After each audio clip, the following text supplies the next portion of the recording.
Friends, क्या आपको याद है वो सुबह उठकर टीवी के सामने बैठना, शॉन द शिप की मस्ती देखना, जॉनी टेस्ट के धमाकेदार इन्वेंशन या कित्रेजू के क्रेजी गैजेट्स को देखना।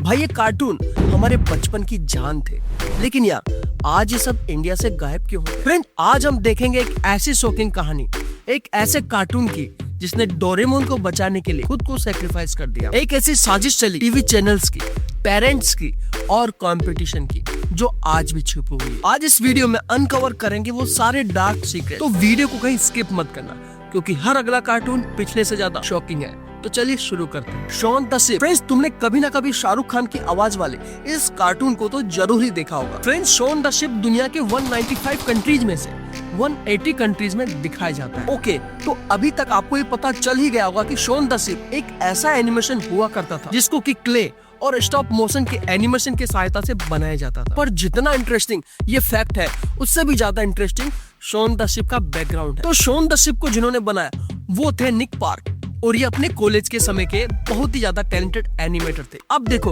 कोई भी कितना भी इंटेलिजेंट क्यों ना हो, कॉलेज में टिकने के लिए आपको अच्छी अटेंडेंस के साथ साथ अच्छे प्रोजेक्ट्स भी बनाने होते हैं। अब जब हमारे निक अंकल कॉलेज में प्रोजेक्ट बना रहे थे, तो वहीं पर वो पहली बार बनाते वेलेस एंड ग्रोमेट को। अब आगे चलकर इनका ये शो इतना ज्यादा पॉपुलर हो जाता है कि भाई इसके 5 से भी ज्यादा मूवीज को थिएटर में रिलीज किया जाता। अब उन्हीं में से इनकी 1995 की थर्ड मूवी एक क्लोज सेव में पहली बार शॉन को दिखाया जाता है, जो कि ट्रक से भागा हुआ एक भेड़ होता है। भाई इस मूवी में वेलेंस एंड ग्रोमेट की इतनी बैंड बजाता है कि लोग लिटरली मेन कैरेक्टर्स को छोड़कर इसे देखना चाह रहे होते हैं। आगे चलकर इसकी डिमांड इतनी बढ़ गई कि 5 मार्च 2007 को इसकी स्पेशल एनिमेशन सीरीज को ही लॉन्च कर दिया गया, जो कि भाई आज उससे भी कई ज्यादा पॉपुलर हो चुका है। फ्रेंड्स, इस पूरे शो में मुझे शॉन के बाद टिमी बहुत ही ज्यादा पसंद था, छोटा सा क्यूट सा चिरकुट बच्चा। अब देखो, एक फ्रेंच एनिमेशन जो कि ओगी से भी 1 साल पहले इंडिया में आ गया था। हाँ, पहले निक चैनल और फिर सोनिक चैनल पर। फ्रेंड्स, इस कार्टून को दिन में दिखाया जाता था, तब तो ये शो कुछ ज्यादा पॉपुलर नहीं रहा। फिर जैसे ही शो की टाइमिंग रात को और सुबह की गई, तो सुबह और रात की शांति में बच्चे से काफी पसंद करने लगे, और यार इसी की वजह से ये काफी सालों तक इंडिया में भी चला। फिर धीरे धीरे 2020 तक नए नए कार्टून आने की वजह से और इसके सिर्फ 7-7 मिनट के 170 एपिसोड होने की वजह से अनफॉर्चुनेटली इसे वहाँ से भी हटा दिया गया। और आज अगर आप इसे देखना चाहो तो यूट्यूब और नेटफ्लिक्स पर ही देख सकते हैं। Johnny Test. यार अब हम बात करने वाले हैं एक ऐसे कार्टून की जो सिर्फ कार्टून नहीं था, ये था कॉमेडी, मैडनेस प्लस पैरोडी का फुल ऑफ पैकेज। नाम है जॉनी टेस्ट। ये शो 17 सितंबर 2005 को लॉन्च हुआ था, लेकिन इसके मेकर्स को भी शायद ये नहीं पता था कि वो आगे चलकर एक ऐसा कार्टून बना देंगे जिसमें कॉपी और पैरोडी की भरमार होगी। इस शो में होता है जॉनी टेस्ट, उसकी 2 जीनियस बहनें और उसके मॉम डैड। लेकिन जॉनी के बाद जो कैरेक्टर सबसे ज्यादा दिल जीत लेता था वो था ड्यूकी। लेकिन भाई ड्यूकी द डॉग नहीं, ड्यूकी द भोजपुरी भैया। मतलब इसकी डबिंग क्या ही कमाल की थी। इस बार ससुर साइड इफेक्ट कौन सा होए? बाल झड़ेंगे, दांत गिरेंगे या फिर बदन से बदबू आएगी? अब बात करते हैं ब्लिंग ब्लिंग बॉय के। भाई ये कैरेक्टर अपने आप में ही यूनिक था। इसका एक्सेंट, इसकी हरकतें, सच बताओ जब भी मैं इसे देखता था मुझे स्कूल का एक दोस्त याद आता था जो पक्का बिग बॉस मटेरियल था। और भाई उसकी जो गोल्ड चेन थी ना, वो तो अपने आप में ही एक अलग कैरेक्टर थी।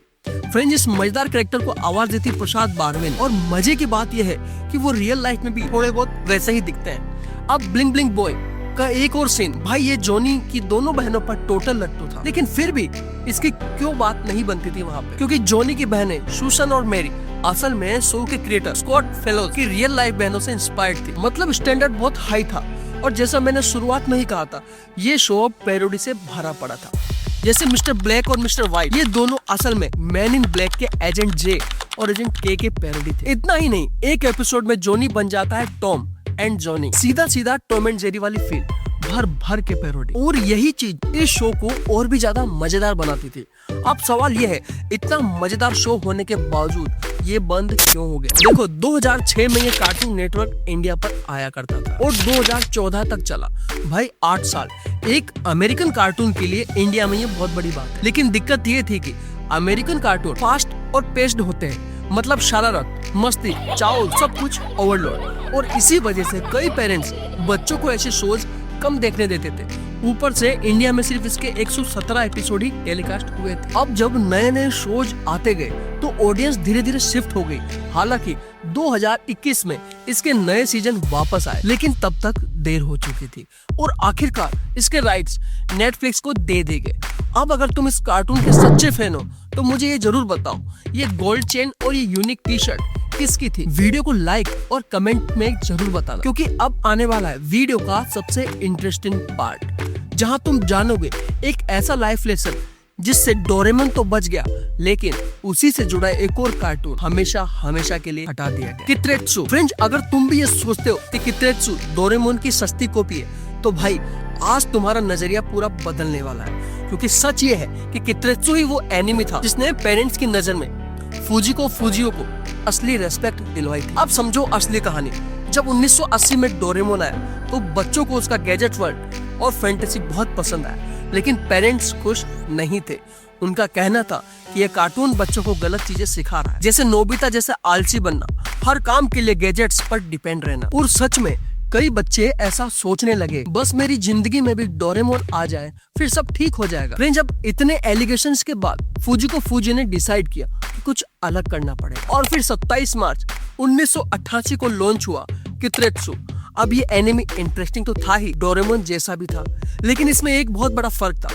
ये बच्चों को सिर्फ एंटरटेन नहीं करता था, बल्कि उन्हें सही चीजें भी सिखाता था। इसका मेन कैरेक्टर कित्रेत्सु भाई ये नोबिता जैसा नहीं था, ये था हार्ड वर्किंग, खुद मेहनत करता था, प्रॉब्लम सोल्व खुद करता था, गैजेट्स बनाता था, यानी रोल मॉडल टाइप था। और इसी वजह से पेरेंट्स को ये एनिमे डोरेमोन से भी ज्यादा पसंद आने लगा था। लेकिन यहीं से कहानी में आता है ट्विस्ट। जापान में एनिमे सिर्फ 8 साल ही चल पाया, और जब ये इंडिया में आया तो स्टार्टिंग में बच्चों ने इसे बहुत सपोर्ट किया। सबको लगा अरे ये तो डोरेमोन जैसा ही है, लेकिन फिर धीरे धीरे सब बदल गया। शुरू हो गया डोरेमोन वर्सेस कित्रेत्सु। और भाई किसी ने सही कहा है, अगर किसी चीज की वैल्यू कम करनी हो तो उसे उससे बड़ी चीज से कंपेयर कर दो, और यही हुआ कित्रेत्सु के साथ। अब देखो, एक तरफ नोबिता आलसी था और कित्रेत्सु हार्ड वर्किंग। ये कंपैरिजन तो ठीक था, लेकिन जब बात मूवीज की आई, भाई डोरेमोन मूवीज में नोबिता जिस तरीके से रेस्पॉन्सिबिलिटी लेता था, उस लेवल का कैरेक्टर डेवलपमेंट कित्रेत्सु में नहीं दिखता। और एक और बड़ा फर्क, कित्रेत्सु में पास्ट इंस्पायर्ड गैजेट्स का यूज होता था,